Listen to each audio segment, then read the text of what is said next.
You ever notice how some people light up when they hear about a family reunion, and you just feel this wave of dread crash over you? Like your chest tightens, your mind starts spinning through excuses, and suddenly you're Googling, how contagious is food poisoning, just to have an exit strategy? If that reaction feels familiar, this video is about you. Yeah, you're not crazy, and you're definitely not alone. There's actually some fascinating psychology behind why certain people would genuinely rather sit in traffic for 3 hours than spend an afternoon with their own relatives. And before you start thinking you're damaged, broken, or somehow defective, stop. Your brain is doing something very specific. And once you understand what's happening, it all starts to make sense. Most people assume if you dread family gatherings, you must hate your family. But that's not it. You can love someone and still feel physically uncomfortable around them. You can care deeply about people and still need to protect yourself from the environment they create. And that's the part nobody really talks about.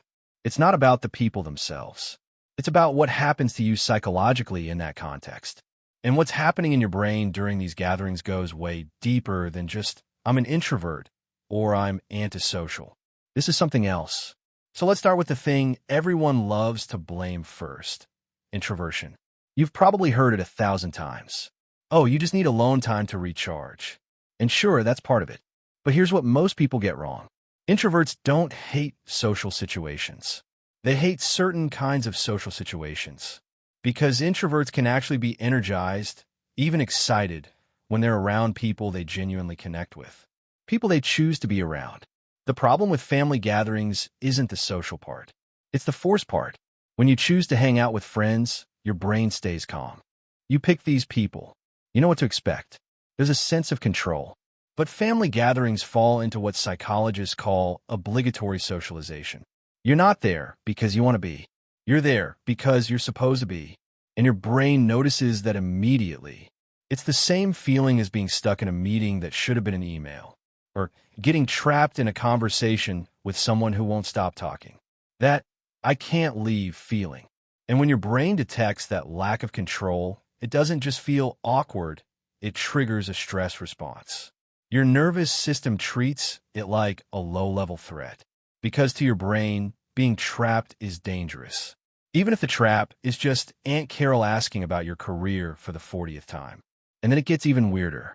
You ever walk into your parents' house as a full-grown adult, someone who pays bills, makes decisions, maybe even has kids of your own, and suddenly you feel like you're 15 again? You get defensive over tiny comments. You argue about things that don't matter. You react in ways that surprise even you. That's not immaturity. That's family systems theory.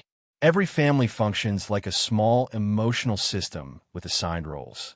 The responsible one, the funny one, the screw-up, the golden child, the black sheep. And even if you've grown, changed, evolved, the moment you step back into that system, your brain pulls you into the role you were given years ago. It's like your family is still reading from a script written decades ago. Your mom still sees you as the kid who forgot their homework. Your dad still sees you as the one who can't be trusted with big decisions. Your siblings still sees you as competition. And the worst part? You regress too. You can be confident and self-aware in your everyday life. But one comment from your brother, one look from your mother, and suddenly you're 14 again, feeling small, misunderstood, like nothing you do is ever enough. This isn't a character flaw. This is neuroscience. The neural pathways tied to family relationships were formed when your brain was still developing. They're deep, automatic. And when you re-enter that environment, those old programs turn back on. Old fears, old insecurities, old defense mechanisms. It's emotional muscle memory. Now let's talk about something that doesn't get enough attention. Masking. And no, this isn't just for neurodivergent people, though it's especially exhausting for them. This is something most of us do. The performance. The version of yourself you present to keep the peace. Because family gatherings aren't just about showing up. They're about managing. Managing your tone, your facial expressions, your reactions, laughing at jokes that aren't funny, nodding through stories you've heard 8 times, pretending to care about things you genuinely don't. And all of that takes energy. That's why you can leave a family gathering without doing anything physically demanding and still feel completely drained.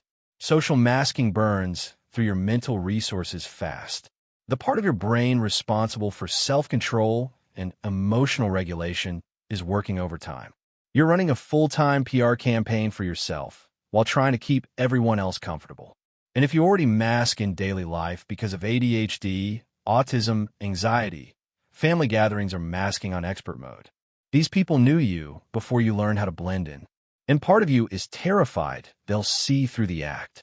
So you work harder, perform better, and leave even more exhausted. Then comes the comparison trap. Humans are wired to compare themselves to others. Psychologists call it social comparison theory. And family gatherings are comparison festivals. Cousins buying houses, siblings getting promoted, kids winning awards. And suddenly, every question feels like a performance review you didn't study for. How's work? Translation. Are you successful yet? Seeing anyone special? Translation. Why aren't you married? You look different. Translation. I have opinions about your body. And studies show that feeling like you're falling behind activates the same brain regions associated with physical pain. Your brain processes, my cousin has their life together, and I don't, the same way it processes stubbing your toe. Except the comparison doesn't fade. It follows you home. It whispers to you at night. It makes you feel like you're behind at life. Then there are boundaries. In your normal life, you probably have them. But with family, boundaries suddenly become controversial. Your privacy becomes secrecy. Your choices become family business. Invasive questions become concern. And when those boundaries are crossed repeatedly, your brain reacts with stress. Because boundaries are about control. And losing control triggers your brain's threat system. Your body doesn't know the difference between emotional pressure and real danger. It just knows something's wrong. So what do you do with all of this? First, give yourself permission to feel what you feel. Dreading family gatherings doesn't make you ungrateful or broken. It makes you self-aware. Second, get strategic. Shorter visits, escape plans, separate transportation, a buffer person. This isn't avoidance. It's self-preservation. And third, and this matters, you don't owe anyone your mental health. Not even family. Especially not family. You can love people without sacrificing yourself. You can care from a distance. You can redefine what family time looks like for you. And that's allowed. Because the people who truly love you will respect your boundaries. And the ones who don't, they're often the reason you need boundaries in the first place.